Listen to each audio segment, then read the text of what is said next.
గురించి తెలుసుకున్నాం. ఎస్తేరు ఎంతగానో దీవించబడింది కదా. ఎస్తేరు 127 సంస్థానాలకు అధిపతి అయినటువంటి అహష్వేరోషు రాజు పక్కన భార్యగా జతకట్టబడతా వచ్చింది.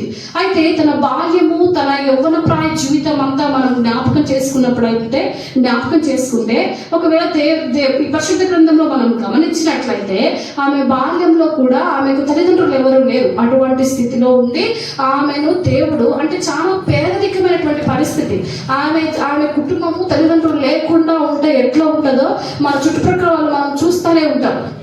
అటువంటి పరిస్థితులు ఉన్నటువంటి అమ్మాయిని దేవుడు ఒక రాజు యొక్క భార్యగా, ఒక రాణిగా ఆశీర్వదిస్తూ వచ్చినాడు. అయితే మనం ఎక్కడ విన్నా, ఎవరి ద్వారా విన్నా, మనం ఎక్కువ మోతాదులో ఎస్తేరు గురించే వింటూ ఉంటాం కదా. ఎందుకంటే ఆమె యొక్క ధీరత్వాన్ని బట్టి, ఆమె దేవునితో కలిసి నడిచిన విధానాన్ని బట్టి, ఆమె దేవుని యందలి భయభక్తులు కలిగి జీవించిన విధానాన్ని బట్టి దేవుడు ఎస్తేరును ఆశీర్వదించినాడు. దేవుడు ఎస్తేరును రాణిగా చేస్తూ వచ్చినాడు అని చెప్పి మనం ఎక్కువగా వింటూ ఉంటాం, చదువుకుంటుంటాం. అయితే ఈ మంచి లక్షణాలు మనం ఎస్తేరు నుంచి ఏ విధంగా అయితే మనం తెలుసుకుంటుంటామో అదే సమయంలో వస్తీ రాణి గురించి కూడా మనం తెలుసుకోవాలి. ఎందుకంటే ఎప్పుడు మనం ఏ విధంగా బ్రతకాలో, ఏ విధంగా జీవించాలో తెలుసుకోవడం మాత్రమే కాదు, కానీ ఏ విధంగా జీవించకూడదో, ఏ విధంగా మనము తప్పిపోకూడదో కూడా మనం తెలుసుకోవాల్సిన అవసరము ఎంతైనా ఉందన్నమాట. సరే, అయితే ఈరోజు ఎస్తేరు గురించి తెలుసుకోవడం కంటే ముందుగా మనం వస్తీ రాణి గురించి తెలుసుకుందాం. చూడండి, ఎస్తేరు గ్రంథము 1వ అధ్యాయము 10వ వచనంలో గమనించినట్లయితే, 7వ దినమందు రాజు ద్రాక్షారసము త్రాగి సంతోషంగా ఉన్నప్పుడు కూడి వచ్చిన జనమునకును అధిపతులకును రాణి అయిన వస్తీ యొక్క సౌందర్యమును కనపరచవన్నని రాజ కిరీటము ధరించుకున్న ఆమెను తన సన్నిధికి పిలుచుకొని వచ్చునట్లు రాజైన అహష్వేరోషు ఎదుట ఉపచారము చేయు మెహూమును, బిస్తా, హర్బోనా, బిత్తా, అబక్త, జేదరు, కర్కసు అను 7 నపుంసకులకు ఆజ్ఞాపించెను. ఆమె సౌందర్యవతి. వస్తీ రాణి ఎలాంటిదంట? సౌందర్యవతి. అయితే రాజైన అహష్వేరోషు ఆయన వారి యొక్క అధిపతులందరికీ కూడా, ఆ యొక్క పరిచారకులందరికీ కూడా ఒక విందు చేయించినాడు. అంటే ఒక గొప్ప ఫంక్షన్ లాంటిది అనమాట. మంచి భోజనాలు ఏర్పాటు చేసినాడు. వాళ్ళందరికీ మన భాషలో చెప్పుకుంటే పార్టీ ఇచ్చినాడు అనమాట. పార్టీ ఇచ్చేటప్పుడు ఆయన ఒకటి ఆశపడతా వచ్చినాడు. ఏమని అంటే, నా భార్య రాలేనటువంటి వస్తీ రాణి చాలా అందగత్తె, ఒకసారి ఆమెను అందరికి చూపిస్తే బాగుంటుంది, నాకు గ్రేట్గా ఉంటుంది కదా, ఫలానా అహష్వేరోషు యొక్క రాజు యొక్క భార్య చాలా అందగత్తె అనుకుంటారు కదా అని చెప్పి ఆమెను అందరికీ చూపించాలని ఆశపడతాడు. అంతే కదండి. కొత్తగా పెళ్ళైన దంపతుల్ని చూసినట్లయితే ఆ అబ్బాయి వాళ్ళ భార్యను వాళ్ళ బంధువులకి, స్నేహితులకి చూపించుకోవడానికి ఎంత ఆశపడతాడో, నా భార్య అని. ఎందుకంటే మెచ్చుకుంటారు, భలే ఉంది నీ భార్య అని అంటారని చెప్పి ఎంత ఆశపడతాడు. అదేవిధంగా రాజైన అహష్వేరోషు కూడా ఆ రానిటువంటి వస్తీరాన్ని ఆ యొక్క అధిపతులకు అందరికీ చూపించాలని ఆశపడతా వచ్చినాడు అనమాట. ఆశపడి ఆమెను తీసుకొని రమ్మని చెప్పి 7 నపుంసకులకు చెప్పి పంపిస్తాడు. ఆమె యొక్క సౌందర్యాన్ని గురించి అందరూ పొగిడితే వినాలని ఆశ అన్నమాట. అయితే అటువంటి సందర్భంలో ఈమె ఏం చేసిందంటే, రాణి అయిన వస్తీ నపుంసకుల చేత ఇయ్యబడిన రాజాజ్ఞ ప్రకారము వచ్చుటకు ఒప్పకపోగా రాజు మిగులు కోపగించెను. అతని కోపము రగులుకొనేను. చూడండి, ఆయన రాజు కదా, అధిపతులందరిలో ఉన్నాడు కదా, అంతమంది సమక్షంలో నపుంసకుల చేత చెప్పి పంపించినప్పుడు నేను రాను అని చెప్పటము అనేటువంటిది అది దేనికి దారి తీస్తుందో మనం ఒకసారి గమనించాల్సిన అవసరం ఉందన్నమాట. ఏంటిది అంటే, ఇప్పుడు మన భర్త బంధువులందరిలో ఉన్నారనుకోండి, మనల్ని పిలిచినప్పుడు నేను ఇప్పుడు రాలేను, పనిలో ఉన్నానని చెప్పితే అది ఆయనకి ఎంత అవమానకరంగా ఉంటుంది కదండి. అట్లాంటిది అంతటి గొప్ప రాజు ఆమెను అందరికీ పరిచయం చేయాలని ఆశపడి ఇక్కడికి రమ్మని చెప్పి పంపించినప్పుడు నేను రాను అని చెప్పింది అంటే అంతమంది ముందు రాజు గారికి ఎంత అవమానమో కలిగి ఉంటుందో కదా. అందరూ కూడా ఏమనుకుంటారు, రాజు భార్యనే రాజు మాట వినదు అనేది అందరికి తెలిసిపోద్ది, అందరికి పబ్లిసిటీ అయిపోతుంది అనమాట అని ఎంతగానో అవమానంగా ఫీల్ అయితే వచ్చినాడు. అయితే ఒక రాణి స్థానంలో ఉండి ఆమె అట్లా చేయటము దేనికి సూచనగా ఉందంటే గర్వానికి సూచనగా ఉందన్నమాట. ఆమె యొక్క పరిస్థితిని బట్టి, పొజిషన్, స్థానాన్ని బట్టి ఆమె నేను రాను అనే ఇచ్చింది. ఆ స్థానం ఎవరి ద్వారా వచ్చింది వస్తిరానికి? తన భర్త రాజు కాబట్టి ఈమెను రాణి అంటారు, అంతేనా? అదే ఆయన భార్య కాకుండా ఉంటే ఆమె రాణి అయి ఉండేదండి? కాదు కదా. కాదు కదా, ఆమె కూడా సాధారణమైన స్త్రీలాగానే ఉండిపోయి ఉండేదేమో. ఒకవేళ ప్రాపర్టీస్, ఆస్తి పాస్తులు ఏమన్నా ఉంటే ఉండిండొచ్చు, కానీ అందమైతే ఉంటే ఉండిండొచ్చు, కానీ రాజు యొక్క భార్య అనేటువంటి ఘనత వచ్చిండేది కాదు. అయితే అదంతా మర్చిపోయినదై, అదంతా మర్చిపోయి ఆమె యొక్క గర్వించినది, ఆమె యొక్క గర్వాన్ని బట్టి, రాణి స్థానం, నేను రాణిని కదని గర్వాన్ని బట్టి ఆమె రాజు మాట సైతం లెక్క చేయకుండా రాజును సైతం ధిక్కరించింది అనమాట ఆమె.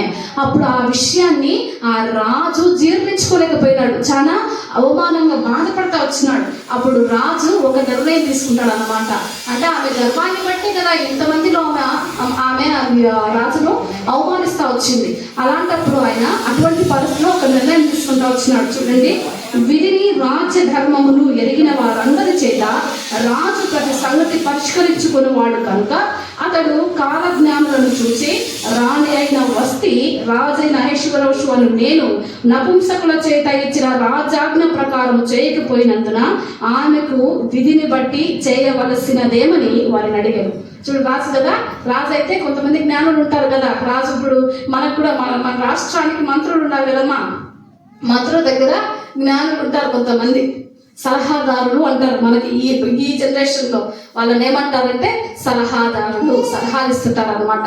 ఏదైనా ఒక పథకం ప్రారంభించాలన్నా ఆ పథకం గురించి ఒక పథకం ప్రారంభించాలంటే దానివల్ల నష్టాలెన్ని, లాభాలెన్ని, నెక్స్ట్ మన గవర్నమెంట్ వస్తుందా రాదా, మనం గెలుస్తామా లేదా అని చెప్పి వాళ్ళతో డిస్కస్ చేస్తూ ఉంటాడు ఒక అధికారి, ఒక ముఖ్యమంత్రి.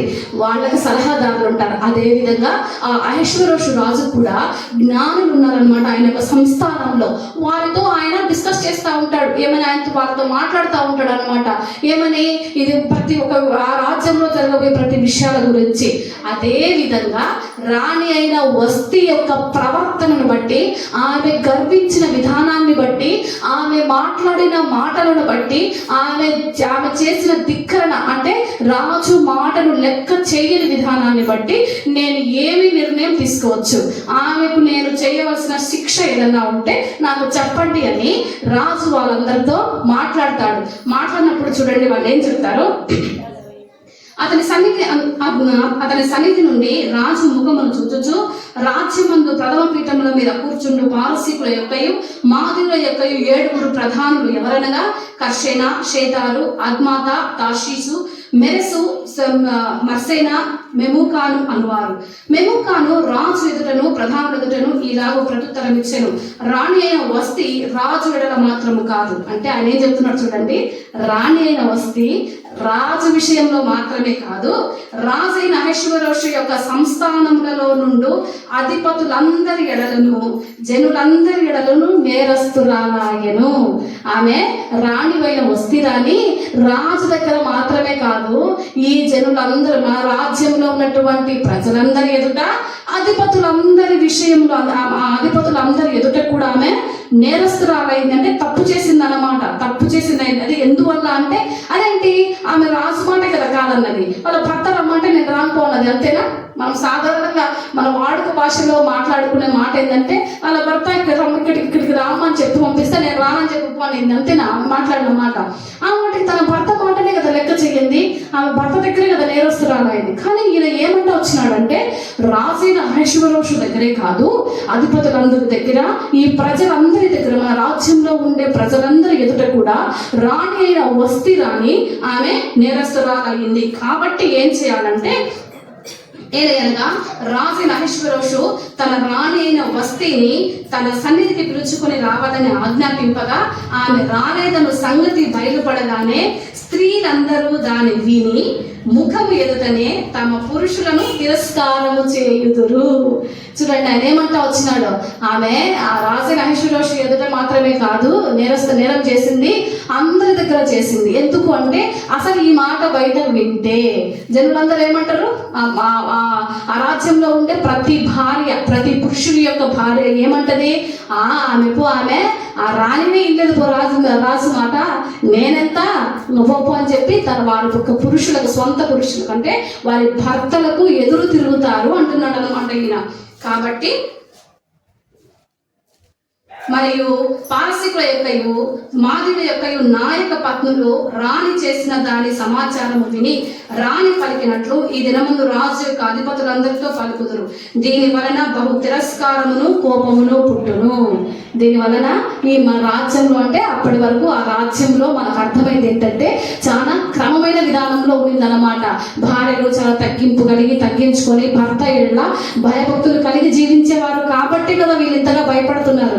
ఈ రాణినే ఈ విధంగా భర్త మాట లెక్క చేయలేదు, రాజును ఎదిరించి మాట్లాడిందనే విషయం బయటికి తెలిస్తే అధిపతులందరూ కూడా, తర్వాత జనులందరూ భార్యలు కూడా వాళ్ళ యొక్క సొంత పురుషులకు ఎదురు తిరుగుతారు. అందుకు మనం అట్లా ఎదురు తిరిగే కారణాన్ని బట్టి మన రాజ్యంలో ఒకవేళ గొడవలు అల్లర్లు జరిగితే జరగచ్చు అని. చూడండి, రాజ్యాలు పడిపోవాలన్నా, రాజ్యాలు నిలబడాలన్నా స్త్రీ కారణం అంటారు. సాధారణంగా స్త్రీ కారణం అంటారు అన్నమాట. స్త్రీ యొక్క మాటలో, స్త్రీ యొక్క పనిలో తాను తలుచుకుంటే ఏదైనా చేయగలదు, గట్టిగా పట్టుకోగలదు, వదిలేయగలదు. ఇది ఏముంది అని సర్దుకోగలదు, నేనెందుకు వదిలేయాలని గట్టిగా పట్టుకోగలదు, గొడవ పడగలదు. కాబట్టి ఆ విషయం తెలిసిన వారు కనుక జ్ఞానులు ఎంతో భయపడతా వచ్చినారు. వారు భయపడిన కారణాన్ని బట్టి వాళ్ళు రాజుగారికి ఇచ్చినటువంటి సలహా ఏంటి అంటే, ఈ వస్తీ రాణిని తన యొక్క అధికారాన్ని నుంచి తొలగించాలా. ఎందుకంటే ఈ యొక్క అధికారాన్ని బట్టి ఆమె గర్వం ఎక్కువైపోయింది. ఆమె యొక్క గర్వాన్ని బట్టి ఆమె రాజు మాటనే ధిక్కరించింది కనుక ఆ స్థానం నుంచి ఆమె తొలగించాలా అని చెప్పి నిర్ణయించినప్పుడు ఆ యొక్క నిర్ణయం రాజుకు చెప్పినప్పుడు రాజు కూడా కరెక్ట్, మంచి విషయం, అంటే మంచి నిర్ణయమే, మంచి పని, నిజమే. ఆమె స్థానాన్ని బట్టి నేను పెళ్లి చేసుకోవడాన్ని బట్టి ఆమె రాణి అయింది. రాణి అయిన కారణాన్ని బట్టి ఆమె తగ్గించుకుని జీవించక ఆమె గర్వించి నా మాటే లెక్క చేయలేదు, నేను ఇప్పుడు క్షమించి వదిలేసినానంటే తర్వాత ఇది అలవాటైపోతే అది ఎంతవరకైనా దారి తీయచ్చు. కనుక ఆమె ఆ యొక్క అధికారం నుండి తొలగించడమే కరెక్ట్ అని చెప్పి నిర్ణయం తీసుకుంటారు. ఆమెను ఆ యొక్క అధికారం నుంచి తొలగించేస్తారు. ఇప్పుడు నెక్స్ట్ చేయాల్సిన పని ఏంటంటే ఆమె స్థానంలోనికి ఇంకొక వ్యక్తిని తీసుకొని రావాలా. అంటే రాజుకు ఇంకొక రాణి కావాలన్నమాట. ఆ రాణి గురించి వాళ్ళు తీసుకున్న నిర్ణయం ఏంటంటే, మన రాజ్యంలో ఉండే యవనస్తులందరినీ పిలిపిద్దాం.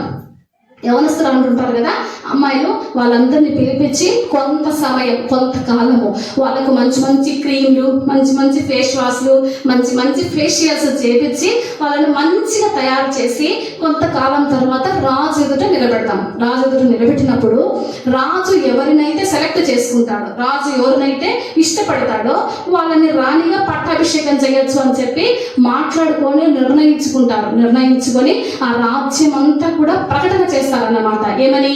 ఇట్లా యవనస్తులందరూ రాజు యొక్క అంతఃపురానికి వచ్చేయాలి. ఎవరికైతే ఆసక్తి ఉందో రాణిగా ఎవరైతే నేను రాణి చేయబడాలని ఆశపడతా ఉంటారో వాళ్ళందరూ ఆ రాజు యొక్క అంతఃపురంలోకి వచ్చేయాలా అని చెప్పి ఒక రాజాజ్ఞను ప్రకటన చేస్తారనమాట. ప్రకటన చేసినప్పుడు ఆ యొక్క రాజ్యంలో 127 సంస్థానాలు ఉన్నటువంటి ప్రతి ఒక్కరు, వారికి ఆశ కలిగిన ప్రతి ఒక్కళ్ళు కూడా రాజు అంతఃపురంకి వచ్చేస్తారనమాట. ఆ దినాలలో ఈ ఎస్తేరు వచ్చేసి దేవుని కొరకు కనిపెట్టుకుంటా ఉంటుంది అనమాట. ఎస్తేరులో కొన్ని మంచి లక్షణాలు, మన జీవితంలో మనము కూడా కలిగి జీవించాలన్నటువంటి కొన్ని మంచి లక్షణాలు ఉన్నాయి. అవేంటిదంటే మొట్టమొదటిగా ఈ ఎస్తేరు దేవుని కొరకు కనిపెట్టుకునే స్త్రీ అన్నమాట. చూడండి, మనం అంత రాజు సంస్థానంలో ఉన్నటువంటి 127 సంస్థానాల్లో ఉన్నటువంటి యవ్వన స్త్రీలలో రాజుకు ఎవ్వరు నచ్చలేదు, ఒక ఎస్తేరు తప్ప. అది రాజు చేతిలో లేదు, ఎస్తేరు చేతిలో లేదు, ఎస్తేరును పెంచినటువంటి మొర్దెకై చేతిలో కూడా లేదు. కేవలము దేవుని యొక్క ప్రణాళిక, దేవుడు ఇచ్చినటువంటి ఆశీర్వాదం అన్నమాట. అయితే తన యొక్క బాల్యమంతా మనం గమనించినట్లయితే తల్లిదండ్రులు కోల్పోయింది, ఒంటరిగా జీవిస్తూ వచ్చినప్పుడు కూడా ఆమె అల్లరి చిల్లరిగా ఆటపాటలకు ప్రాధాన్యం ఇస్తూ ఆమె చాలా అల్లరిగా పెరగలేదన్నమాట. ఎందుకు పెరగలేదంటే ఏమో, ఒకవేళ బాల్య దినములలో వాళ్ళమ్మ సరైన క్రమంలో చెప్తా వచ్చిందేమో, దేవుని గురించి ఎక్కువగా బోధిస్తూ వచ్చిందేమో, దేవుని ఆజ్ఞలను అనుసరించి ఎట్లా జీవించాలో తన కూతురికి ప్రతి దినము చెప్పేదేమో, కుటుంబ ప్రార్థన చేసుకునే వాళ్ళేమో, ఏదైనా పొరపాటు జరిగితే గద్దించేదేమో, సరిచేసిందేమో. ఒకవేళ ఆ యొక్క క్రమము నేర్పించకపోతే ఆమె ఏ విధంగా దేవుని ఎడల భయభక్తులు కలిగి జీవించగలదో చెప్పండి కదా. అందుకని తన యొక్క బాల్యంలో తన తల్లి నుంచి నేర్చుకున్న విధానాన్ని కారణాన్ని బట్టి ఆమె దేవుని కొరకు కనిపెట్టుకొని జీవించేదన్నమాట. చూడండి, ఎస్తేరు గ్రంథము 2వ అధ్యాయము 5వ వచనం. షూషను కోటలో బెన్యామీనుడగు కీషునకు పుట్టిన షిమీ కుమారుడగు యాయీరు వంశస్థుడైన మొర్దెకై అను ఒక యూదుడుండెను.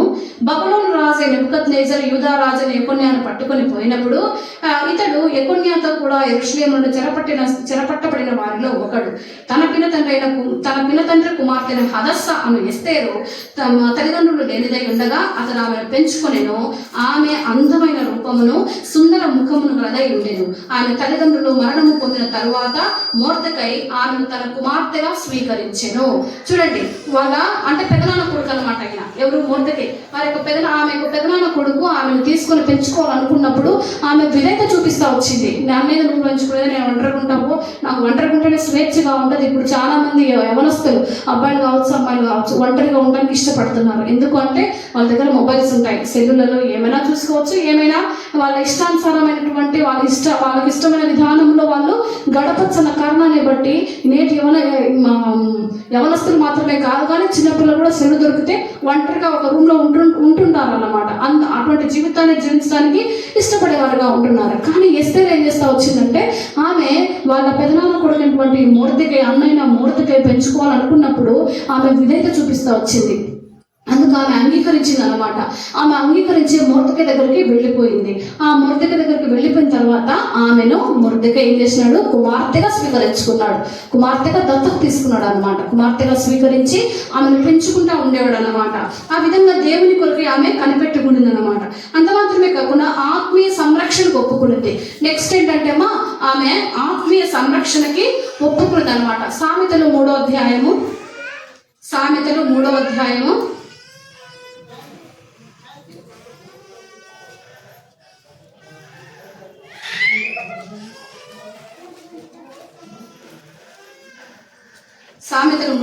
6-7 వచనాల్లో చూస్తే, నీ ప్రవర్తన అంతటి యందు ఆయన అధికారమును ఒప్పుకొనుము, అప్పుడు ఆయన నీ త్రోవలు సరళము చేయును. నేను జ్ఞానిని కదా అని నీవు అనుకొనవద్దు. యెహోవా యందు భయభక్తులు కలిగి చెడుతనమును విడిచిపెట్టునట్లు అప్పుడు నీ దేహమునకు విడిచిపెట్టుము. యెహోవా యందు భయభక్తులు కలిగి చెడుతనమును విడిచిపెట్టుము. చూడండి, ఆయన ఏమంటున్నాడంటే, మీకు ఇచ్చిన జ్ఞానాన్ని బట్టి నేను జ్ఞానిని కదా, నాకు అన్నీ తెలుసు అని చెప్పి మీరు అనుకోవద్దు. కానీ మీ ప్రవర్తన అంతటిని బట్టి కూడా దేవునికి అప్పగించుకోమంటున్నాడు దేవుడు. ఆ విధంగా ఈ యవనస్తులైనటువంటి ఎస్తేరు ఏం చేస్తా వచ్చిందంటే వాళ్ళ మొర్దెకై దగ్గర ఆత్మీయ సంరక్షణకు ఆమె ఒప్పుకుంటా వచ్చింది.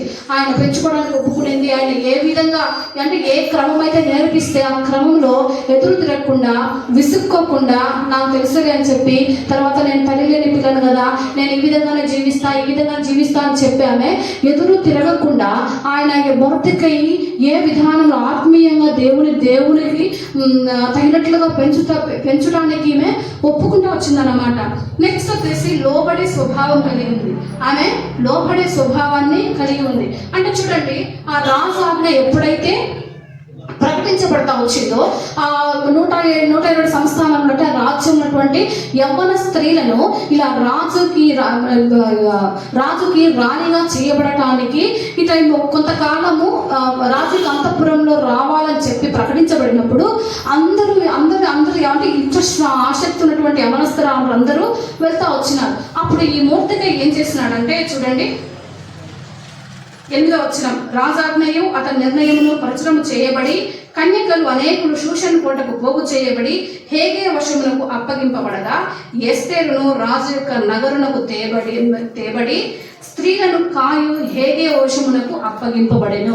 చూడండి, ఎస్తేరు ఆ సంస్థానానికి అంతఃపురానికి తేబడింది, అంటే తీసుకొని వచ్చినారు, ఆమె రాలేదు.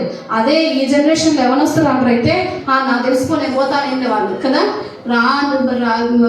రాజు భార్యగా రాణిగా పట్టాభిషేకం పొందుకోవడానికి నేను పోతానని చెప్పి తల్లిదండ్రుల మాట సైతం ధిక్కరించి వెళ్ళేవారు ఉంటారు నేటి యవనస్తురాలు అయితే.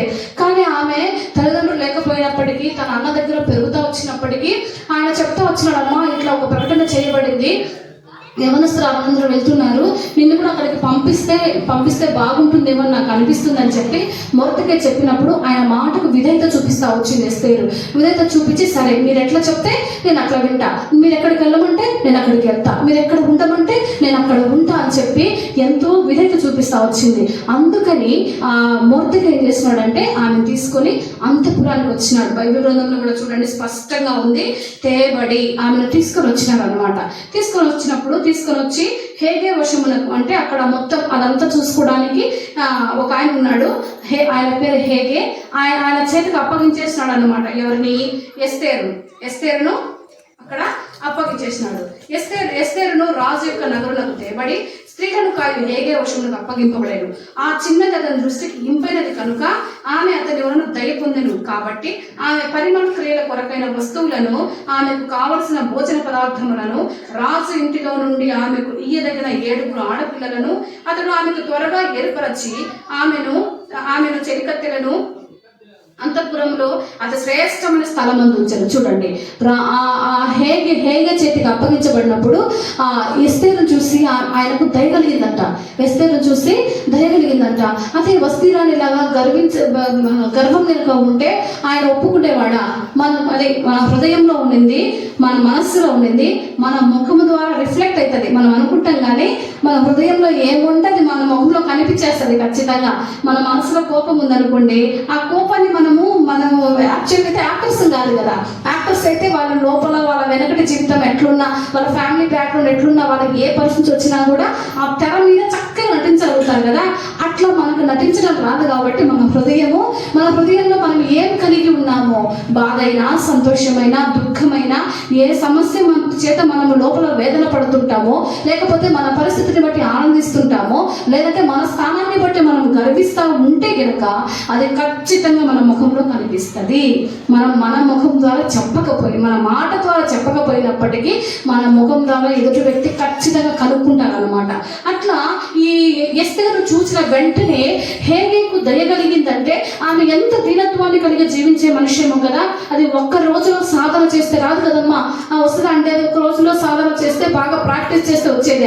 ఫేస్ లో దీనత్వం అనేటువంటిది మనం ప్రాక్టీస్ చేస్తే వచ్చేది కాదు, నేర్చుకుంటే వచ్చేది కాదు, మనకున్న చదువును బట్టి వచ్చేది కాదు, మనకున్న జ్ఞానాన్ని బట్టి వచ్చేది కాదు, మన తండ్రి యొక్క స్థానాన్ని బట్టి మనకు వచ్చేది కాదు. కేవలం యెహోవా యందలి భయభక్తులు కలిగి జీవించడం ద్వారా మాత్రమే మన జీవితంలో కానీ, మన ముఖంలో కానీ, మన హృదయమందు కానీ ఆ యొక్క దీనత్వాన్ని, తగ్గింపును కలిగి జీవిస్తాం. చూడండి, కొంతమంది సేవకుల్ని కానీ, కొంతమంది దేవుని బిడ్డలు చూసినప్పుడు చాలా ప్రశాంతంగా కనిపిస్తారు. వాళ్ళ ఫేస్ చూస్తేనే, వాళ్ళ ముఖం చూస్తేనే చాలా ప్రశాంతంగా ఉంటుంది. ఎంతో నిర్మలమైన, ఎట్లా చెప్పాలంటే ఒక సముద్రం ఎటువంటి అలలు లేకుండా ఒక మంచి బీచ్ దగ్గరికి వెళ్ళినప్పుడు ఎంత ప్రశాంతంగా ఉంటుంది. మనకి ప్రాజెక్ట్ ఉంది కదండి, ఆ ప్రాజెక్ట్ దగ్గరికి వెళ్ళి పైన అది ఆనకట్ట ఉంది కదా, దానిపైన నిల్చొని వాటర్ చూస్తూ ఉంటే, నీళ్ళని చూస్తున్నప్పుడు ఆ నీళ్ళు ప్రశాంతంగా అట్లా ఉంటాయి కదా. మేము ఒకసారి చూసేసి వచ్చినాం. అట్లా కొంతమందిని ముఖాన్ని చూసినప్పుడు అట్లాంటి ప్రశాంతత ఉంటుంది. ఆ ప్రశాంతత కానీ, దీనత్వము కానీ, మంచితనము కానీ, తగ్గింపు కానీ, దేవుని యొక్క సుగుణాలు, దేవుని యొక్క లక్షణాలు మనకి ఎట్లా కనిపిస్తాయి మన ముఖంలో అంటే మన హృదయం ముందు కలిగి జీవించినప్పుడు మాత్రమే. కాబట్టి ఈ హేగేకు ఎస్తేరు అంటే ఎవరో తెలియదు, అయినప్పటికీ కూడా ఆమె యొక్క ఆధ్యాత్మిక జీవితాన్ని బట్టి, ఆమె యొక్క విశ్వాస జీవితాన్ని బట్టి హేగే చూసినప్పుడు హేగేకు దయ కలిగిందనమాట. దయ కలిగి ఆమెకు స్పెషల్ అరేంజ్మెంట్స్ ఇస్తా వచ్చినాడు హేగే. ఎట్లా అని ఆమెకు చెలికత్తెలు ఇచ్చినాడు. చెలికత్తెలు ఇవ్వడమే కాకుండా అందరినీ ఉంచేటువంటి ప్రాంతంలో, ఆ ప్రదేశంలో ఉంచలేదు ఆమెకు ఒక ప్రత్యేకమైన స్థలాన్ని ఏర్పాటు చేస్తా వచ్చినాడు అనమాట. ఎందుకంటే తన హృదయమందు ఆమె మీద అటువంటి జాలి, ఆ ఫీలింగ్, ఆ ప్రేమ కలిగిందనమాట. అట్లా దేవుని బిడ్డల మాత్రం ఆ విధమైనటువంటి ఫీలింగ్ దేవుని బిడ్డల మీద మాత్రమే కలుగుతుంది అనమాట. ఎందుకంటే మన గురించి దేవుడు ఖచ్చితంగా కొంతమందిని అరేంజ్ చేస్తుంటాడు.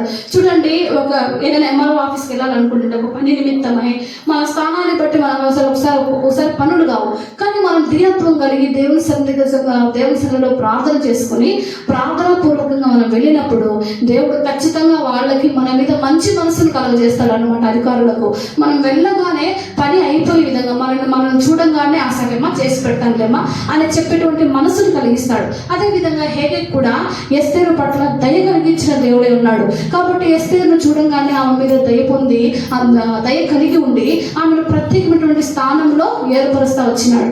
ఇదంతా ఆమెకు ఏ విధంగా పొందుకోగలిగిందంటే లోబడే మనస్తత్వం. తన యొక్క అన్నకు లోపడతా వచ్చింది, ఆ హేగే ఆ యొక్క అధికారికి లోపడతా వచ్చింది.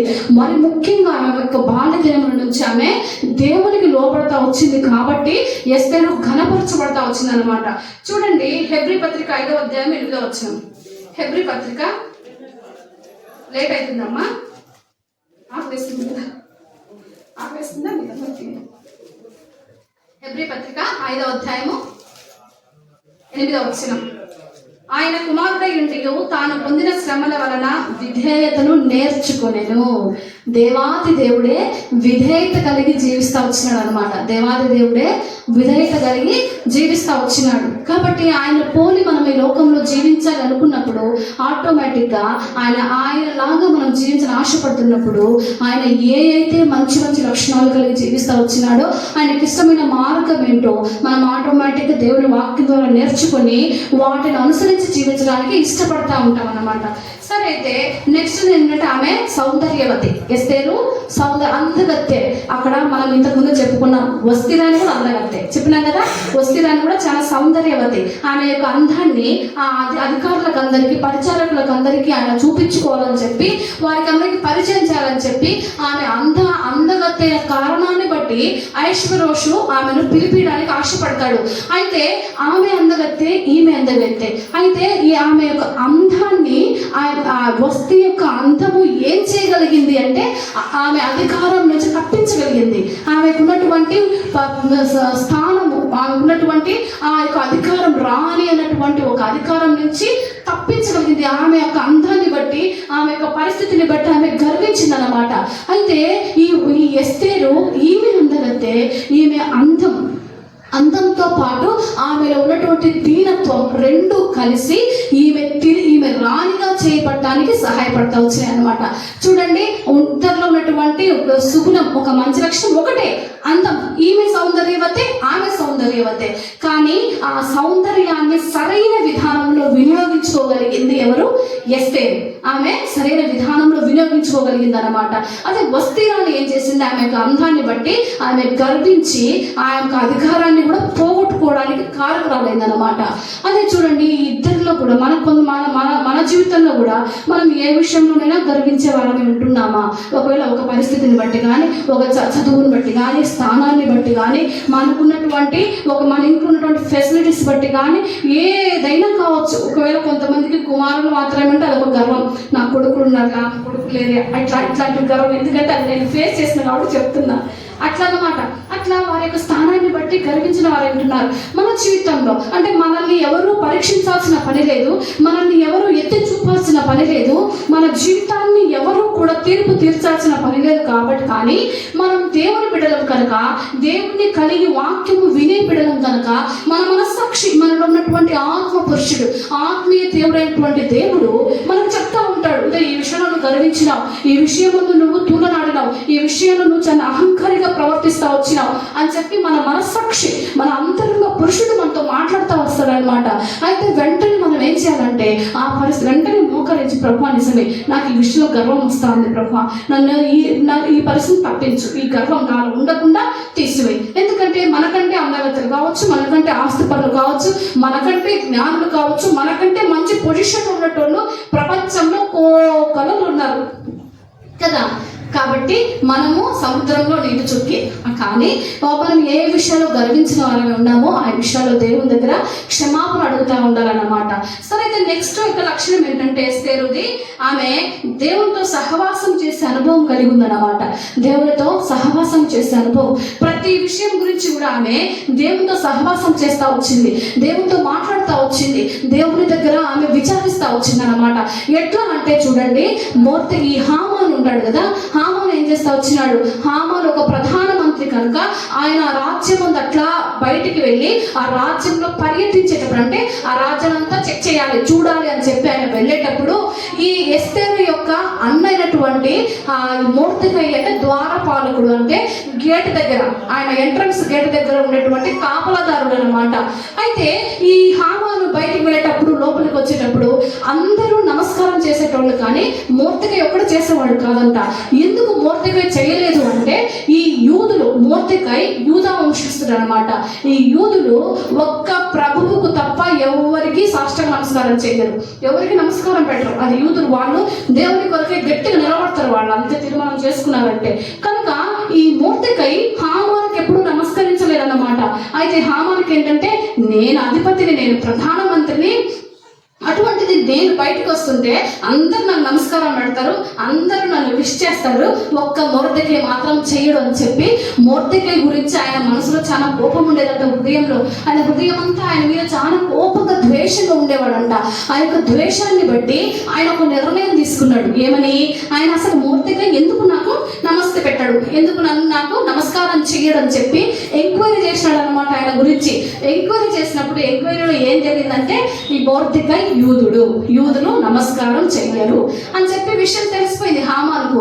అందుకని ఓహో, మొర్దెకై మాత్రమే కాదు, యూదులందరూ ఇంతే, వారు దేవునికి నమస్కరిస్తారు, కానీ ఇట్లా అధికారులకు, అధిపతులకు నమస్కారం చెయ్యరు. కాబట్టి ఏం చేయాలంటే, ఈ 127 సంస్థానాలలో అమ్మ నిద్రపోద్దమ్మా, వాళ్ళని లేపండి. ఈ 127 సంస్థానాలలో ఉన్నటువంటి యూదులను అందరినీ చంపేయాలి, హతం చేసేయాలి. ఈ యూదులు అనే వాళ్ళు లేకుంటే నాకు ఎదిరించే వాళ్ళు ఉండరని చెప్పి ఒక నిర్ణయం తీసుకొని రాజుతో కూడా రాపించుకొని ముద్ర వేపించుకుంటాడు హామాను చేపించుకుంటాడు. ఆ విషయం మొర్దెకై తెలిసింది అనమాట. మొర్దెకైకి తెలిసి వెంటనే ఆ అంతఃపురంలో రాణిగా చేయబడినటువంటి ఎస్తేరు రాణి అయిపోయింది. ఈ రాజుకు ఆమె ఎందుకు ప్రేమ, ఇష్టం కలిగి రాణి వలె ఆమెను పట్టాభిషేకం చేసుకుంటాడు. రాణి వలె పట్టాభిషేకం చేసుకున్నప్పుడు ఆ ఎస్తేరు వస్తీరాణి తల మీదటువంటి కిరీటాన్ని తెచ్చి ఈ ఎస్తేరుకు ధరిస్తారన్నమాట. అట్లా ఆమె యొక్క అందం చేత ఆమె కిరీటాన్ని పోగొట్టుకునింది. ఈమె యొక్క అందము, తర్వాత దీనత్వము, దేవుని యొక్క భయభక్తులు కలిగిన కారణాన్ని బట్టి ఈమె రాణిగా పట్టాభిషేకం పొందుకుంటా వచ్చింది. అట్లా ఆమె ఇప్పుడు ఎక్కడుంది అంటే అంతఃపురంలో ఉంది, రాజు దగ్గర. అయితే ఈ విషయం హామాను యూదులందరినీ చంపాలని తీసుకున్న నిర్ణయాన్ని ఈ మొర్దెకై విని వెంటనే ఎస్తేరుకు కబురు పెడతాడనమాట. కబురు పెడితే ఆమె ఏం చేస్తుందంటే, ఆమె ఒక మాట చెప్పి పంపిస్తుంది. రాజు దగ్గరికి ఎప్పుడంటే అప్పుడు వెళ్ళి మాట్లాడటానికి లేదు, రాజు దగ్గరికి ఎప్పుడంటే అప్పుడు వెళ్ళి మన విషయాలు చెప్పడానికి లేదు అని చెప్పి పంపిస్తుంది. అయితే వెంటనే మొర్దెకైకి కోపం వస్తుంది. నీకు ఇప్పుడు ఈ స్థానం ఎట్లొచ్చింది, నువ్వు అక్కడ పెట్టింది ఎందుకు, దేవుడు రాజుని నియమించుకున్నాడంటే ఆయన ప్రజలకు న్యాయం చేయడానికేమో, ఆయన ప్రజలకు ఉపయోగపడటానికేమో, నువ్వు ఇదంతా ఆలోచించుకోకుండా ఈ రోజు నువ్వు రాజు దగ్గరికి నేను వెళ్ళటానికి కుదరదు అని చెప్పేస్తున్నావు. ఇదిగో చూడు, యూదులకు సహాయం ఇంకొక దిక్కు నుంచి అయినా వస్తుంది, అంటే దేవుడు ఇంకొక ప్రాంతం నుంచి అయినా యూదులను కాపాడుకుంటాడు, రక్షించుకుంటాడు. కానీ నువ్వు విధేయత చూపించకపోతే నీ ప్రజలందరూ నాశనం అయిపోతారు, జాగ్రత్త అని చెప్పి పంపిస్తాడు మొర్దెకై. ఆ విషయం విని ఎంతో కలత చెంది ఎస్తేరు ఏం చేస్తుందంటే, సరే అట్లయితే మన యూదులందరినీ 3 దినాలు ఉపవాసం ప్రార్థన చేయమని చెప్పండి, నేను కూడా నా చెలికత్తలు తీసుకొని ప్రార్థన 3 దినాలు ఉపవాసం ఉండి ప్రార్థన చేస్తాం. ఎందుకు అంటే, ఇక్కడ ఒకవేళ రాజు ఉన్నాడు అనుకోండి, ఆమె వచ్చి అట్లా డోర్ దగ్గర నిల్చోవాలన్నమాట. ఆ డోర్ దగ్గర నిల్చున్నప్పుడు ఇక్కడ రాజు ఆమెను లోపలికి రమ్మను అంటేనే ఆమె లోపలికి రావాలా, లేకపోతే రావడానికి లేదు. ఆ మంచి మనసు రాజు ఎస్తేరు రాణిని లోపలికి పిలుచుకోవడం కోసము, మంచి హృదయం, దేవుడు తన యొక్క హృదయాన్ని కరిగించడం కోసము ఎస్తేరు ఏమంటుందంటే, 3 దినాలు ఉపవాస ప్రార్థన చేస్తాము, ఆ హృదయాన్ని, ఆ యొక్క మంచి హృదయాన్ని ఒక్క దేవుడు మాత్రం ఇవ్వగలడని చెప్పి పంపిస్తుంది.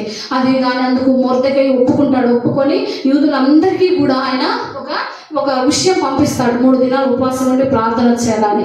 ఆయన కూడా బూడిద పోసుకొని గోనెపట్టె కట్టుకొని 3 దినాలు ఉపవాసం ఉండి భారంగా ప్రార్థన చేస్తాడు తన ప్రజలందరి కోసం. అయ్యో ప్రభువా, ఈనాడు యూదులందరూ నశించబడినటువంటి పరిస్థితి వచ్చింది, మమ్మల్ని రక్షించు, నువ్వు తప్ప మాకు ఎటువైపు నుంచి కూడా ఏ సహాయం మాకు రాదు అని చెప్పి ఈ మొర్దెకై దేవుని మొరపెట్టుకుంటా ఉంటాడు. అంతఃపురంలో ఎస్తేరు కూడా ఆ తన యొక్క చెలికత్తెలతో కలిసి ఆమె మోకరించి ఉపవాసముతో ప్రార్థన చేస్తూ ఉంటుంది అన్నమాట. ఈ దినాల్లో మనం కూడా మన జీవితంలో ఉన్నటువంటి కొన్ని సమస్యలను బట్టి, ఈ సమస్య నాకు వచ్చింది, ఇది సమస్య నా నుంచి వెళ్ళిపోదేమో, నేను చచ్చిపోతే బాగుండు, నేను వెళ్ళిపోతే బాగుండు, ఈ సమస్య అంటే అది ఎంత కఠినమైన సమస్య అయినా కావచ్చు, ఎంత భయంకరమైన పరిస్థితి అయినా కావచ్చు అని మనం నిర్ణయించుకుంటాం. కానీ మనం కూడా దేవుని సన్నిధిలో మోకరించి యథార్థంగా విశ్వాసంతో ప్రార్థించినప్పుడు ఆ సమస్యల నుంచి దేవుడు మనల్ని విడిపించడమే కాకుండా మనల్ని ఆశీర్వదించే దేవుడే ఉంటాడు అన్నమాట.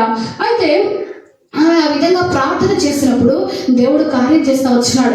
ఆమె మొరను ఆలకిస్తూ వచ్చినాడు అనమాట. ఆమె మొరను ఆలకించిన దేవుడయ్యుండి దేవుడు ఏం చేసినాడంటే రాజైన అహష్వేరోషుకు మంచి హృదయాన్ని కలిగిస్తాడనమాట. ఆ 3 దినాలు అయిపోయిన తర్వాత ఆ ఎస్తేరు వచ్చి అట్లా బయట ఆమెను చూసి వెంటనే ఈ రాజు ఏం చేస్తాడు తెలుసా?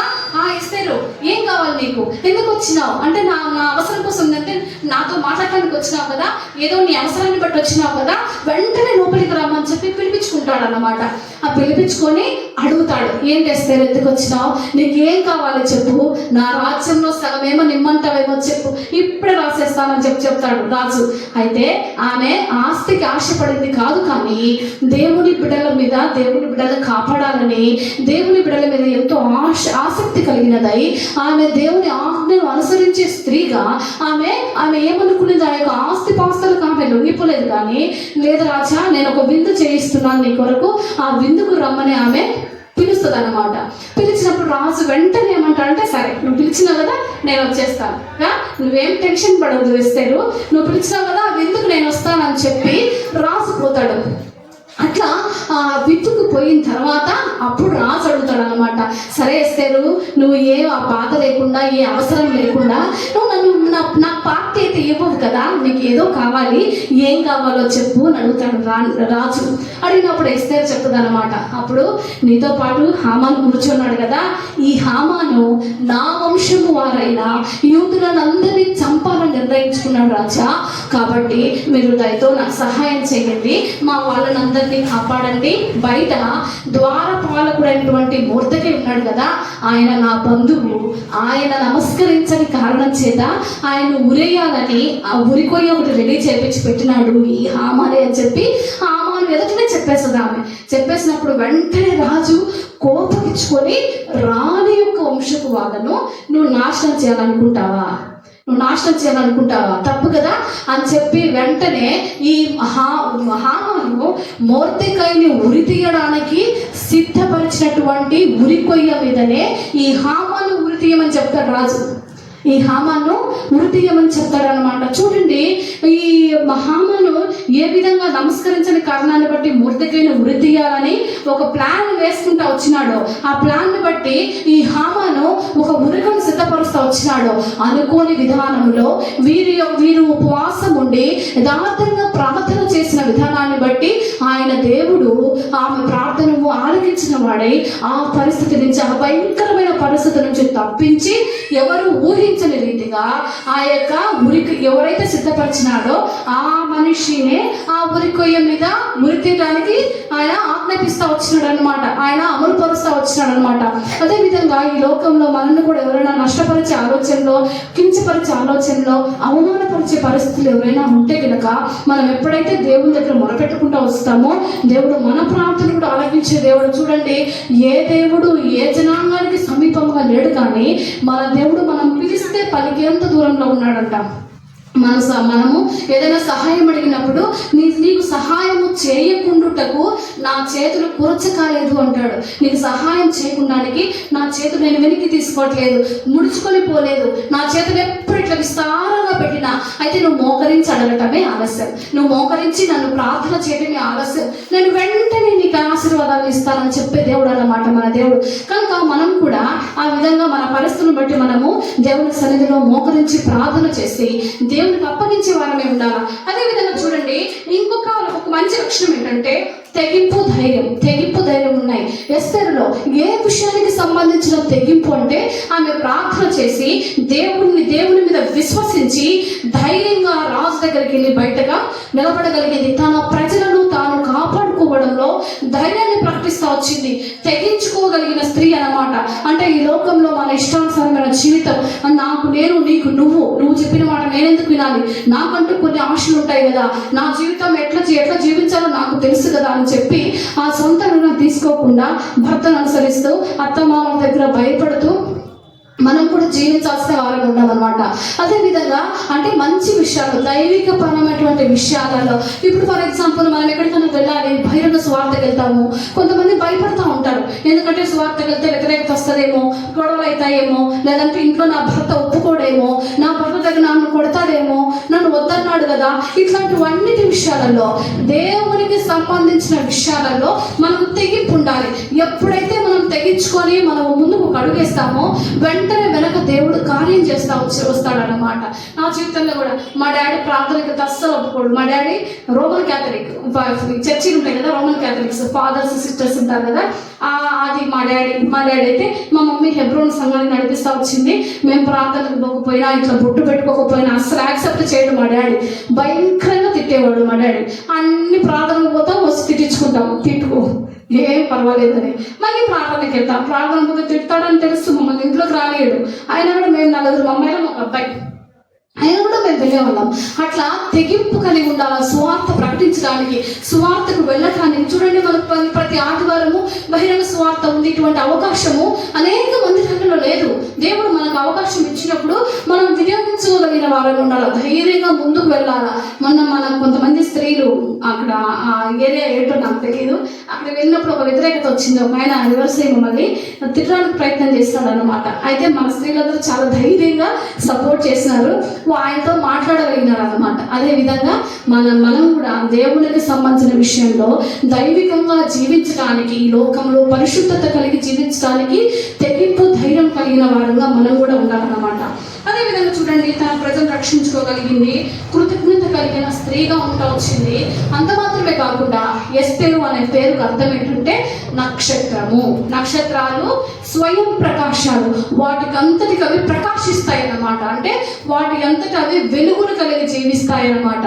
అవి స్వయం ఇప్పుడు సూర్యుడు ఉన్నాడు, ఎవరైనా లైట్లెస్ వెలిగిస్తారంటే సూర్యుడిని కాదు కదా, ఆయన అంతటా ఆయన తనలోనే వెలుగుంది కాబట్టి తను ఈ ప్రపంచానికి అంతటిని వెలిగిస్తున్నాడు. అటువంటి అనమాట ఈ ఎస్తేరు జీవితాన్ని కూడా అనేక మాటలు మనం జ్ఞాపకం చేసుకోవడం కారణం ఎందుకు అంటే, ఆమె కూడా ఒక స్వయం ప్రకాశం లాంటిది అనమాట.